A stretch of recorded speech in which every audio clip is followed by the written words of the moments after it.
and welcome to this edition of Money's Best Friend with me, Vivek Law. As parents, our children mean the world to us. Bringing up a child is as much about finances as much as it is about emotions. Saving for your children's future is a cause of worry for most parents. Long-term financial goals can weigh heavy on a parent's mind. Where to invest, how much to invest, when to start investing, where to invest.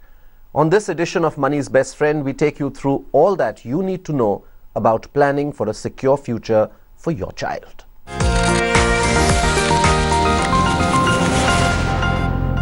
Parents are often unaware of the financial costs of raising a child.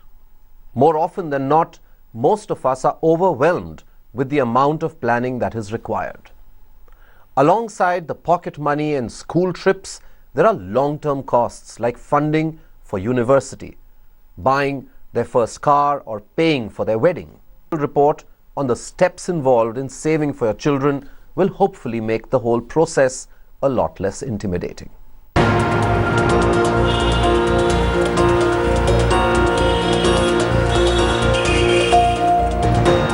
When it comes to your child, you want to give them the best. Whether it's about buying a dress or choosing a school, you do not want to compromise on anything. You want to give them more than you ever had in your childhood. But mere thinking will not ensure the best for your child. You also need to plan for their education and other goals so that you have enough money when it comes to making their dreams a reality. By simply following these 5 steps, you can certainly ensure the bright future for your children.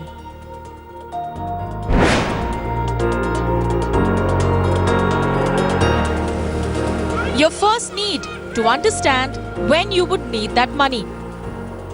There are transportation costs, dance and sports classes which you need to account for. You will realize after factoring in all these expenses, a large portion of your budget goes in meeting your child's expenses. There is also need to understand while saving for your child that the rise in cost of education is more than the general inflation. In such a case, it certainly helps if you know how much you need to save for your child.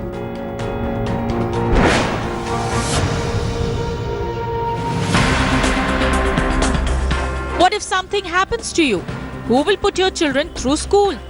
Who will provide for their college fees? It's therefore buying a life insurance a must in your portfolio. Decide the right amount of cover for your family that can take care of their needs in your absence. Buy a term plan. Also, buy a health insurance cover to meet those unplanned and sudden expenses. Be sure to buy the insurance plan in your name and not in your child's name.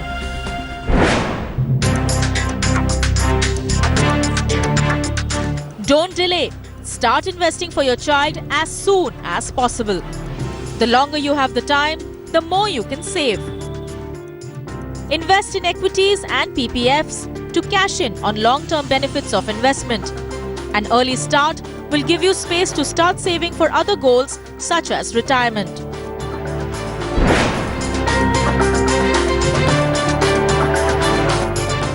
When it comes to investing your money, there are plenty of choices. You need to invest money wisely, understanding the risks involved with each of these products. Mutual funds, insurance plans, debt schemes, gold, PPF have their own advantages and disadvantages. Understand them and invest according to the demand of the situation.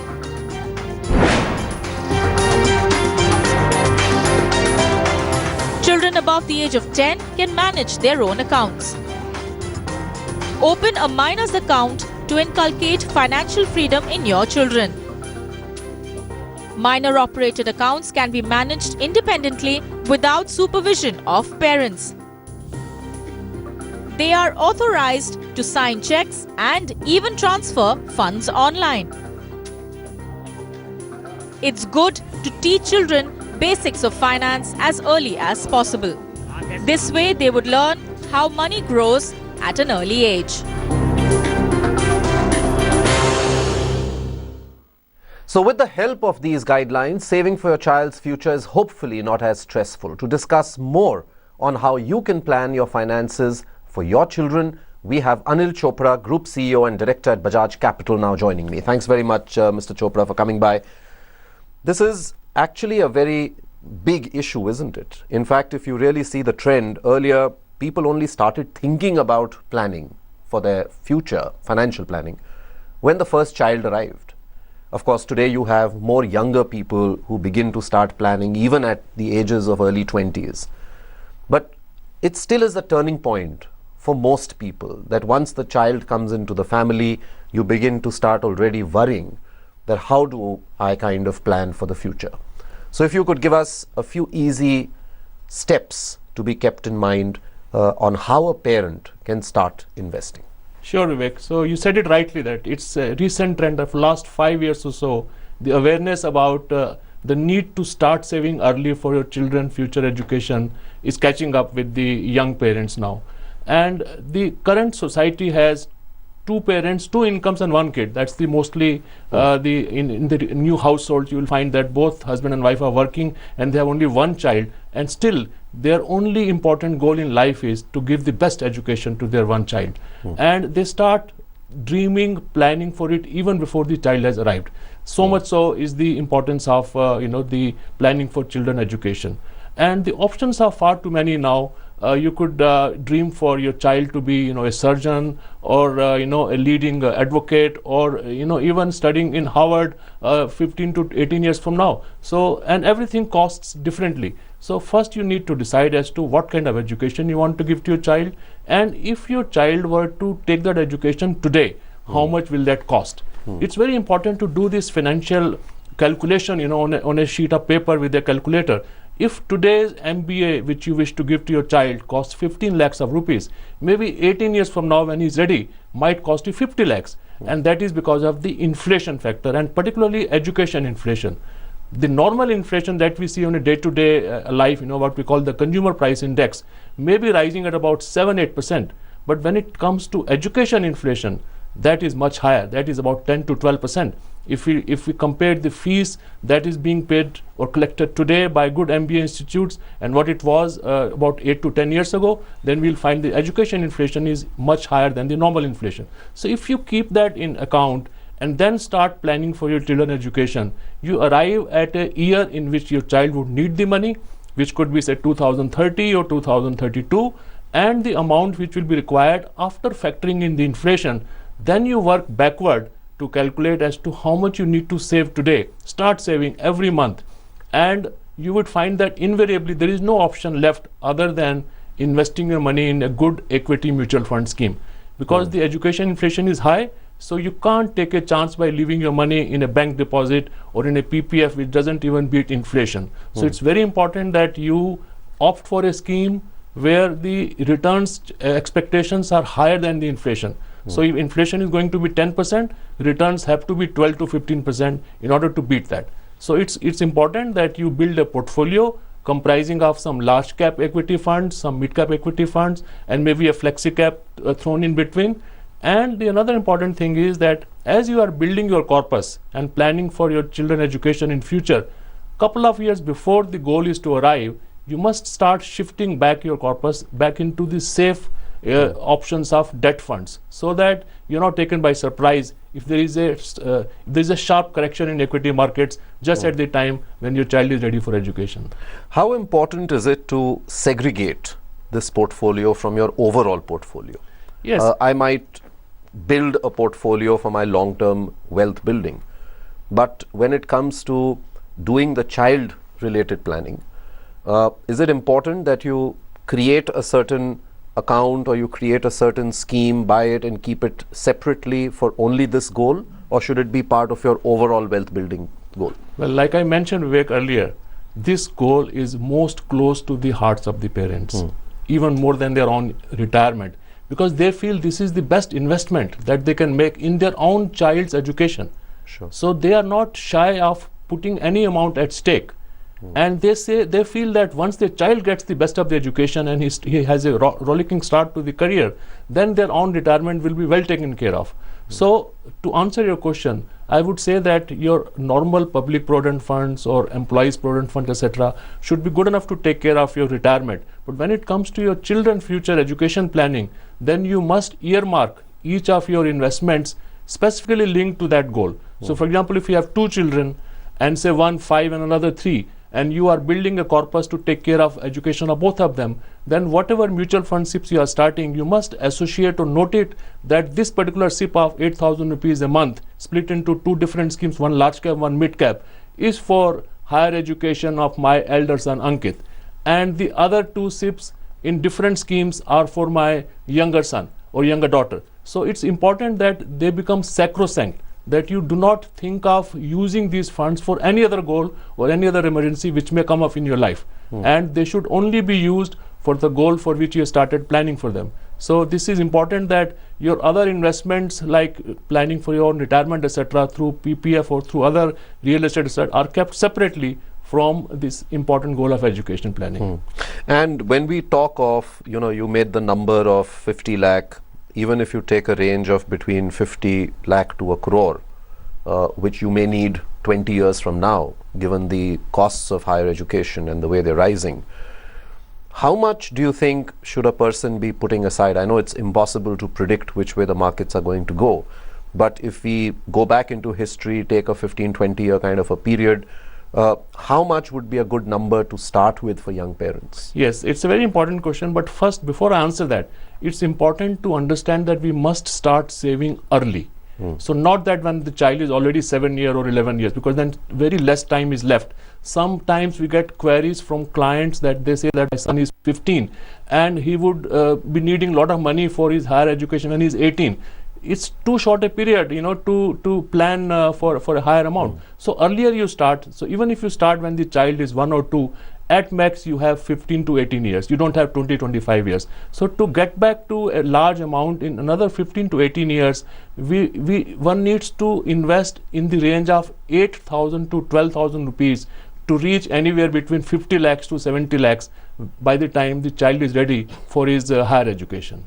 So 8,000 to about 12,000, split into 2 to 3 SIPs of 3 to 4,000 rupees each. And that perhaps every year as your income rises, because you're a young parent. That's right.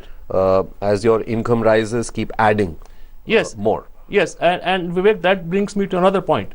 There is a rising trend these days to plan to send your children abroad for studies. This is becoming a kind of a social status theme, that my son is studying in US or in Australia or in UK. So in order to plan for that, you even need higher amounts. And you can easily accomplish it if you plan to keep on increasing the amount of SIP as and when you get a rise in your own salaries, in your own career. So today, probably you are able to save 8,000 rupees a month, and maybe in another 3-4 years when you get promotions, you might be able to save 12,000 rupees a month, and you might be pleasantly surprised that you are able to save enough money to even fund education abroad. Hi, Vivek. Hi, how are you doing? All well, Vivek. Okay, Compliments all of the season to you. Sorry? Compliments of the season to you. And a great year ahead to you as well, Alex. And Thank you. may you be able to meet all your goals, especially the one you have for your 5-year-old child. Tell me, what do you want to know about her future? So I wanted to build a corpus of about 40 lakhs for my son over a period of time, and I am willing to look at a monthly 50,000 rupee contribution towards that goal. Okay. So, was wondering as to what kind of schemes or plans could I kind of invest this money into. And you said your son is 5 years old. My son is 5 years old. And you want to reach this goal another 15 years from now, right? Another 15 years from now. And you can put in about 50,000 a month? Correct, that's right. I think you should be way ahead of your 30 lakh goal. But even 30 lakh, honestly, Alex, may not be enough 15 years from now. But Anil, he is at least, it's wonderful talking to a young parent. Yes. 5 years, he's, I think, made the effort to keep aside a sizable sum of his income. Clearly focused. For the child. 15 years, what should he be doing? Well, 50,000 rupees is definitely a very good sum to be able to save every month, if we heard him correctly. Yes. Which would mean that 6 lakhs rupees in a year, and he just needs 30 lakhs. in 5 years he would have saved 30 lakhs, even the principal amount. But because he would be putting for 15 years, in good equity schemes, he can actually expect to build a very large corpus. Definitely he must do his selection of schemes very well, and he must spread his investments across the various types of schemes, which is large cap fund to begin with, and then mid cap fund also should also be there, and then flexi cap fund also, where the fund manager has the flexibility to shift from large cap to mid cap depending upon the way markets are moving. So it's important that he makes a portfolio, sticks to it continuously with discipline, and also can plan for much better and higher education, even costing much higher. Another thing is that he must be very clear as to which university, what course he is planning for his 5-year-old son, and if he is able to decide upon that and find out what is the current cost if his son was to do that education now, and add about 10 to 12% inflation, and find out how much it would be in another 15 years, I think that would give him more clarity about achieving that goal more easily. But putting aside 50 into these equity schemes every month would certainly take him to the level of 3 crore plus, isn't it? Definitely, much higher than that. If he is almost 10 times more than what he's anticipating. Yes, because if he is going to wait for 15 years, then 50,000 rupees per month would mean 6 lakhs into 15, 90 lakhs of his own money, which would definitely grow to 4 to 5 crores. And when you say pick the 3 categories of schemes, so in each of these he should pick up one. So about 3. Well, if he is planning to invest 50,000 rupees a month, we would say that he should go for 2 large cap funds of 10,000 rupees each, 1 mid cap fund of 10,000 rupees, 1 flexi cap of 10,000 rupees, and last 10,000 rupees he could put in one of the thematic funds like an international equity fund or a contra fund or an infrastructure fund, etc., so that he gets a well blend of all the sectors of the economy. All right. We've got an email now from Monica. She is 40 years old. She's from Muradabad. She says, I have 2 kids, 15 years and 13 years. I want to save for their college. I want to build a corpus of around 30 lakh rupees in 3 to 4 years. How much and where should I invest? I can save around 15,000 rupees every month. Again, as you were mentioning, a little late in the day, because you're giving yourself only 3 to 4 years to build that kind of corpus. But she has 15,000 a month, which he of course must start, and maybe not get to 30 lakh, but at least somewhere close to that. Yes, better late than never. But definitely it's a case of a wrong and a bad planning, because if you just do a simple arithmetic that 15,000 rupees a month into 12 is 1,80,000, into 4 years is 7,20,000. Now your own investment of 7,20,000 under no circumstances can give you 30 lakhs. It is almost impossible. So one must be very realistic. Yes, in just 3 to 4 years. Yes. So, and also we do not recommend investing in equity mutual funds unless your time horizon is 5 years or even longer. So 3 to 4 years is too short a period to be taking risk in equity market. We would suggest him to go for a balance fund, so that the volatility is less, and she gets best possible blend of debt and equity markets in next 3 to 4 years. But she should not expect more than 10 to 11% return, and she will fall short. So she will have to do some other planning. Either she should shift the goal if she is planning for her son to do MBA. Maybe her son first works for a couple of years and then decides to do an MBA, or she will have to downsize her goal of giving her son an education in a institute where the fees is lower, because this seems very difficult. All right, we have another email. This has come in from SN Reddy. He writes, my age is 28. I am married and have 1 child. I invest in PPF and have investments in a few mutual funds. I want to save for my child and I want to invest more in mutual funds. Please suggest what I can do to diversify my portfolio. Well, I must say, compliment him for building a very good, well-planned portfolio already, because he is having a PPF, he is having a EPF, and he is also having a VPF, which is voluntary provident fund. So definitely these provident funds, mixed variety of them, public, voluntary, and employees provident fund, would take good care of his retirement. Now, for his son's education, he already has made investments in few large cap funds. and which are doing well, and the selection is very, very good.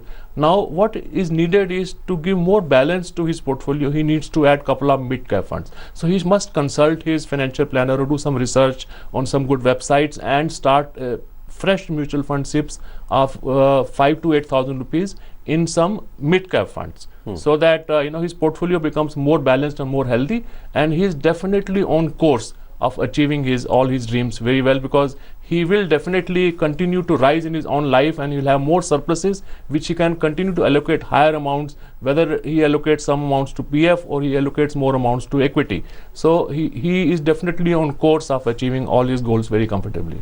One of the problems we face when we begin to start planning for children is that we get very product centric, isn't it? We keep looking at all kinds of schemes that hit us, and all of them seem to have child written in them, but they could be from an insurance company, it could be an endowment policy which does not give very good returns, certainly not going to match your 10 to 12% inflation that you talked of, education inflation.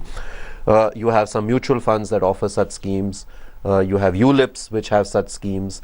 So how do you as a consumer break through this entire flood of information that comes to you which is product centric? Yes, you see, first of all, there are few thumb rules which one must follow.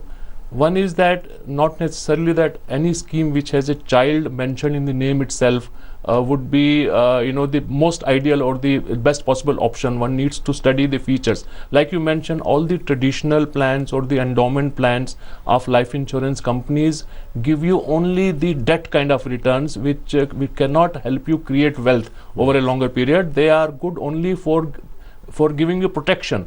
But even for protection, one needs to go for a proper term plan, and the thumb rule for term plan is, again, which is part of the children protection planning, is to go for at least 7 to 10 times of your annual income. So just to give you an example, if the gentleman is earning say 15 lakhs of rupees as an annual CTC, he should opt for a term plan of at least 1 crore of rupees, so that just in case anything happens to him, his family, his lifestyle is protected, and the goals of their education and marriage, etc., are taken care of. So that is must. And to get to a 1 crore of term plan, if you were to go through endowment plan, it is just not possible, because the premium itself would be few lakhs of rupees. But if you go for a pure term plan, the premium would be just in the range of 18,000 to 22,000, provided you are in around 30 to 35 years of age and healthy and you do not smoke, etc. So if you give all those declarations, you can get a cheap term plan, which is a very good mental peace for the entire family. Apart from that, a public provident fund account is also one of the mandatory things for each of your child and for each of your family members.